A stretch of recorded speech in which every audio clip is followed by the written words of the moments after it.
இப்போ அப்படி சொல்லுங்கள், முதல்ல சொன்னது போகிறே சொல்லுங்கள். கும்பகோணத்திற்கு மிகவும் சிறப்பு சேர்க்கும் சாரங்கராஜா தேர் தரிசனத்தை காண வந்தோம்.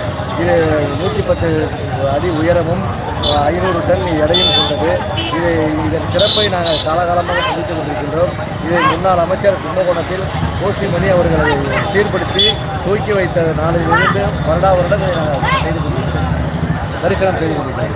நீங்கள் எவ்வளோ வருஷமாக இந்த தேரோட்டம் பார்க்குறீங்க? ஒரு விவரம் இருந்து 40 ஆண்டு காலமாக பார்த்துட்டு இருக்கேன். எனக்கு 59 வயசு ஆயிரம். முன்னாள் நகர்மன்ற உறுப்பினர் 40 வருஷமாக பார்த்துட்டு இருக்கோம். அதில் அமைச்சர் ஆரம்பித்தது தான் ஆரம்பித்தாங்க. 44 ஆண்டுகள் கழித்து ஓட ஆரம்பிச்சது. அதுலேருந்து ஓடிக்கிட்டு இருக்கு.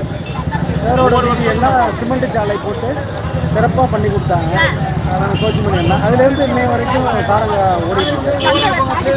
சிறப்பாக தேரோடும் சாரங்கபாணி சுவாமி தேரோட்டத்தை காண ஏராளமானோர் தற்போது கும்பகோணம் மாநகருக்கு குவிந்த வண்ணம் உள்ளனர்.